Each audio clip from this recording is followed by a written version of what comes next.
This is the Oak Creek Vortex in Sedona, Arizona. It can make your life a world of beautiful dreams where every wish, every desire, every hope can be in the palm of your hand. This energetic vortex swirls the universal energy that grants sudden financial abundance, a glorious, healthy, trim body, and delicious, harmonious relationships full of love and light, especially with your current or future romantic partner.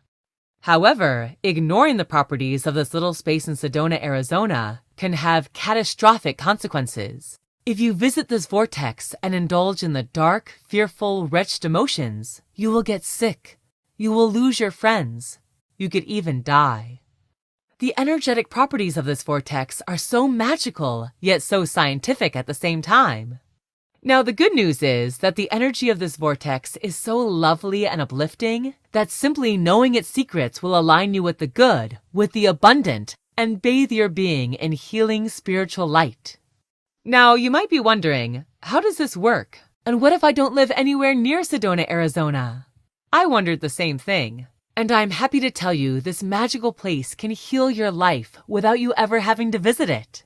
First, let me explain how this Oak Creek Vortex works and why people travel from all over the world to bathe in its blissful, energetic power. This little area of Sedona, Arizona gets visited by thousands and thousands of people every year. Spiritual seekers, Buddhists, Hindus, New Age practitioners, shamanic healers, and most importantly, manifestors. Now, the last group, manifestors, these are people like you and me who simply want to create wonderful financial abundance in our lives, as well as create radiant health and amazing relationships, even amazing sex.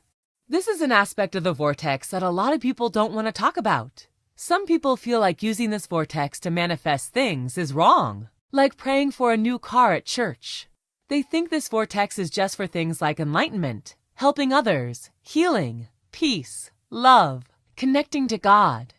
Imagine how someone gets looked at by monks and shamanic priests if they go to this vortex and say, "I'm here to manifest a new car." Some weird looks, even though so many people desire to make happy improvements in their lives.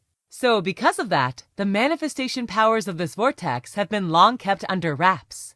It's not some big conspiracy. It's more that spiritual leaders tend to not tell their followers about this aspect. And people like you and me, who would love to better our lives with this magical vortex, end up either not hearing about it at all, or worse, we hear about something like this and become embarrassed, or even ashamed to admit to ourselves that we want to use this sacred place on earth to make more money or have more fun.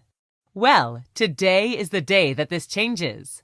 I don't want the true secret of manifestation to be held back anymore. This is the day that you and I declare that we will have the exact life we want, without feeling unspiritual for wanting it. In fact, we will feel even more spiritual. You'll see why in just a moment. Today is the day where I show you how to gain all the mystical properties of the Oak Creek Vortex without being near it, without ever visiting it. Though if you can visit, I highly suggest you do. Let me explain how this vortex works, and why it is held as a magical spot for people of so many different spiritual faiths and traditions. Scientists have long declared that everything is made of energy. Even without going into quantum physics, which is very real, we still know that when you break everything in the world down, trees, cars, animals, and yes, human beings, we are all made of energy, but shaped differently. As a Zen Buddhist would say, we are the essence of the universe turned into form. Or as Sage would say, who you'll meet in a moment, we are all beings of God's light. So, what is this vortex? And how can it help you in manifesting both the simple and incredible joys in life? How can this vortex give you both inner peace and a wonderful relationship? How can it help you drop 20 pounds and make $15,000 more this month? First of all, a vortex is a funnel-shaped spiral that happens when any fluid substance or energy is brought into a whirling motion. We see this before our eyes in a cataclysmic tornado, or simply when letting the water out of the bathtub. But just as most energy is invisible, most energy vortexes are invisible, and they're everywhere. Have you ever met someone with incredible charisma? Someone who just booms love and light and makes you want to be around them? It's not just what they are saying or doing to make you feel that way. They have created a mini energetic vortex inside themselves. That's why when someone like that walks into the room, you feel it. And there are other people who just seem to attract good luck. Everywhere they go, good things happen to them. They find the perfect parking spot, even if they leave their house late. Their future soulmate just happens to wander up to them right when they're at the bus stop. They never need to use a dating app, and money opportunities just flow their way. This is someone with a luck vortex, and it's what I really want to focus on here, because when you have this taken care of, you literally become a magnet for everything good. So these little vortexes are everywhere, not just in people, but also in specific geographical locations. These vortexes are gigantic swirls of subtle energy that have been pinned down to certain locations. It even leaves magnetic residue that scientists can see. And when you visit one, you can just feel it. It actually becomes addictive. And that's why you might not want to visit one, even if it's an amazing experience. More on the vortex addiction in a minute. For me, this vortex is why I'm no longer broke and past due on bills, no longer painfully lonely, no longer facing stress-based illness, and now living a life beyond what I ever thought was possible with a loving soulmate. More cash than I ever thought I'd have at this age, and in my slimmest, sexiest shape ever. I can understand why you might be skeptical, and the good news is this will work whether you believe in it or not. After all, we all know people who are amazingly lucky, magnetic, and happy, who believe in none of the spiritual things we do. There are people who are accidentally doing what I am teaching you here, but I had to learn the hard way, so you don't have to. My story begins at age 40. This was the age where I assumed by now I would be in the embrace of a loving husband, hear the pitter-patter of little ones running up and down the stairs, have a nice house in the suburbs with a beautiful lawn, and playing frisbee with a sweet golden retriever, and enough money in the bank to regularly take nice vacations in the Alps, and enjoy nice dinners out and all the nice mid-sized luxuries in life. I didn't even care about being a millionaire. But at age 40, my reality was very different than what I had expected. No loving husband. Oh, I had a husband, but he was not the kind gentleman I had hoped for. Just a mean-spirited narcissist I had tragically shared wedding vows with before I knew what I was getting into.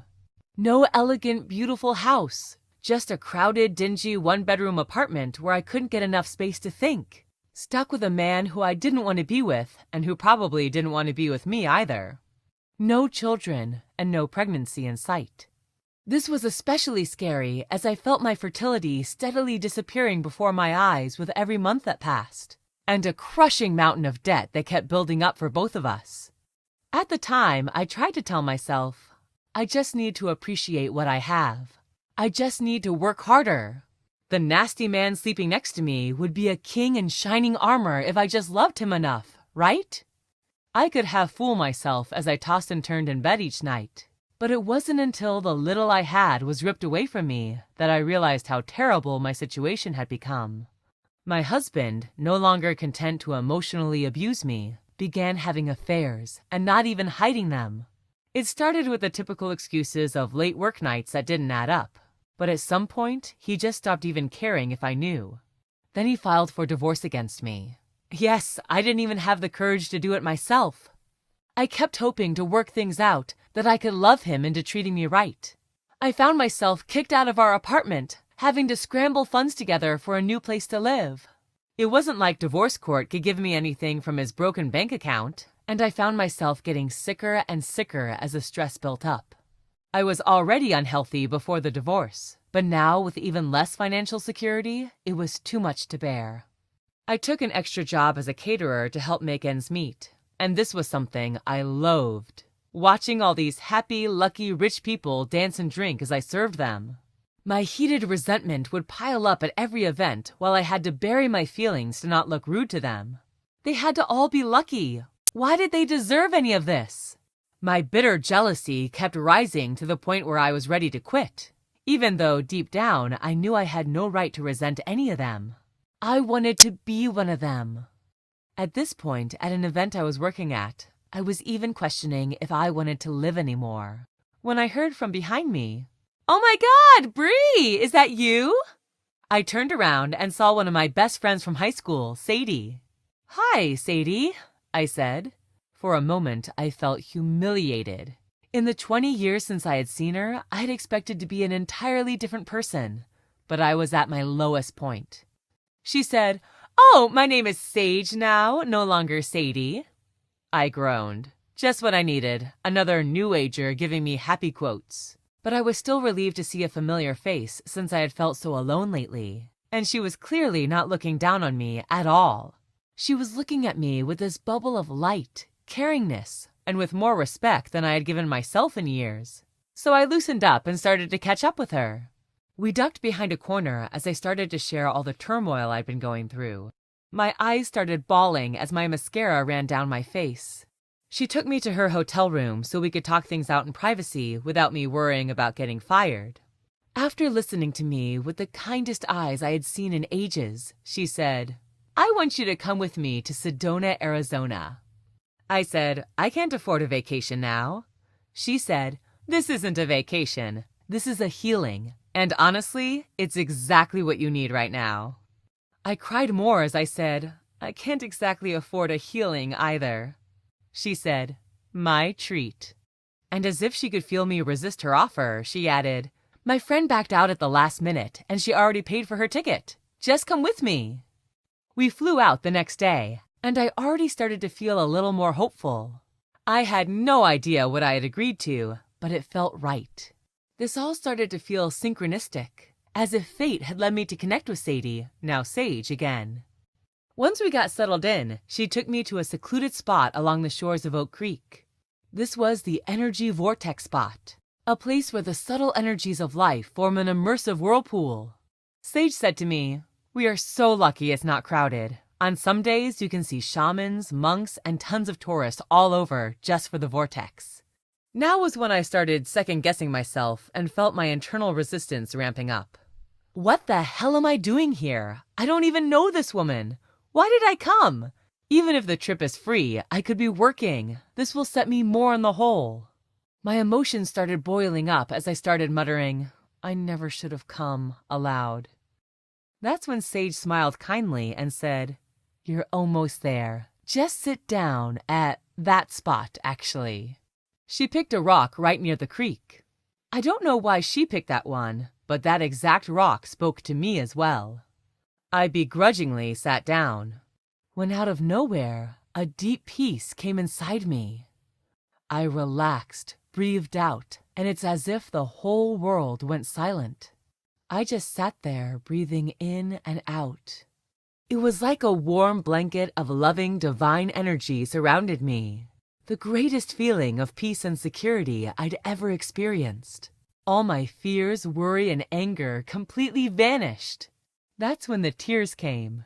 Tears of pure relief, joy. Everything that was bottled up came out. Finally, I felt done. I got up, smiled through my tears at Sage, and said, "That was totally worth it."